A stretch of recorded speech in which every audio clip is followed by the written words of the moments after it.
বাংলাদেশের পুরো অনুভূতিতে নাড়া দিয়েছে। আমরা মনে করি দেশের অভ্যন্তরে এবং দেশের বাইরে পতিত ফ্যাসিবাদী শক্তি নির্বাচন পিছানোর বা নির্বাচন বানচালের যে ষড়যন্ত্র আছে তারই অংশ হিসাবে এটা সংগঠিত হয়েছে এবং গণতান্ত্রিক শক্তিকে দমন করার জন্য, গণতান্ত্রিক উত্তরণকে বাধাগ্রস্ত করার জন্য, কণ্ঠকাঠিন্য করার জন্য এরকমের তৎপরতা চালানো হতে পারে।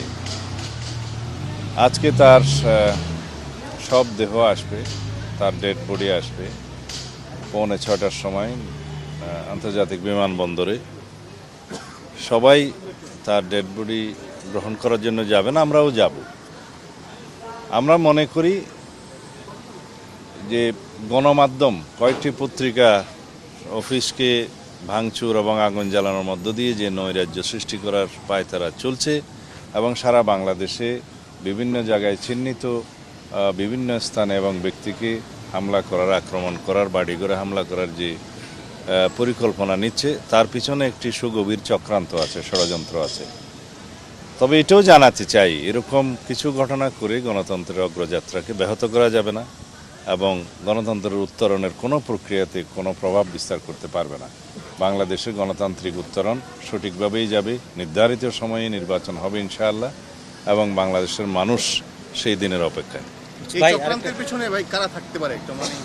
আমি তো বলেছি যে পতিত ফ্যাসিবাদী শক্তি এবং কিছু দেশীয় এবং আন্তর্জাতিক চক্র আছে যারা বাংলাদেশে গণতন্ত্র শক্তিশালী হোক সেটা চায় না, বাংলাদেশের গণতান্ত্রিক উত্তরণটা মসৃণ হোক সেটা চায় না। সুপরিকল্পিত কোনো ষড়যন্ত্র কাজ করছে বলে আমাদের সন্দেহ।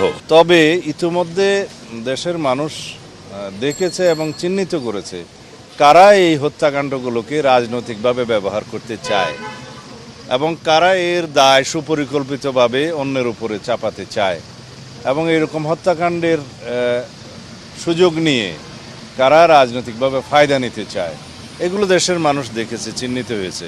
আমাদের প্রিয় নেতা জনাব তারেক রহমান দীর্ঘ 17 বছরের কষ্টকর নির্বাসিত জীবন শেষে স্বদেশ প্রত্যাবর্তন করবেন, সেটা একটি ঐতিহাসিক ঘটনা, ঐতিহাসিক মুহূর্ত এবং বিগত 55 বছরের জাতীয় ইতিহাসে সেরকম দৃষ্টান্ত যেগুলো আছে তাকেও ছাড়িয়ে যাবে এই ঐতিহাসিক মুহূর্ত। আগামী 55 বছরেও যাতে এরকম কোনো ইতিহাস স্থাপন না হয় সেরকম একটি ঐতিহাসিক মুহূর্ত আমরা তৈরি করতে চাচ্ছি। সারা জাতি সেজন্য প্রস্তুত আছে, সারা দেশের মানুষ অপেক্ষা করছে।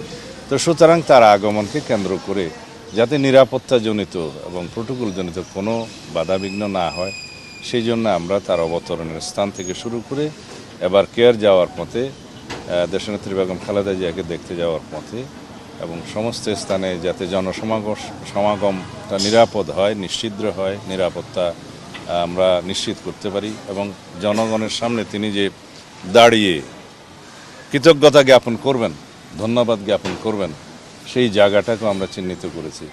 তো লক্ষ লক্ষ জনতার সামনে আমাদের প্রিয় নেতা এই দেশের গণতন্ত্রের রক্ষা কবচ জনাব তারেক রহমান দুটো কথা বলবেন, সেজন্য সারা জাতি উন্মুখ হয়ে আছে, উদ্গ্রীব হয়ে আছে। সেই বিষয়গুলো নিশ্চিত করার জন্য আমরা সমস্ত জায়গাগুলো আগে থেকেই পরিদর্শন করছি।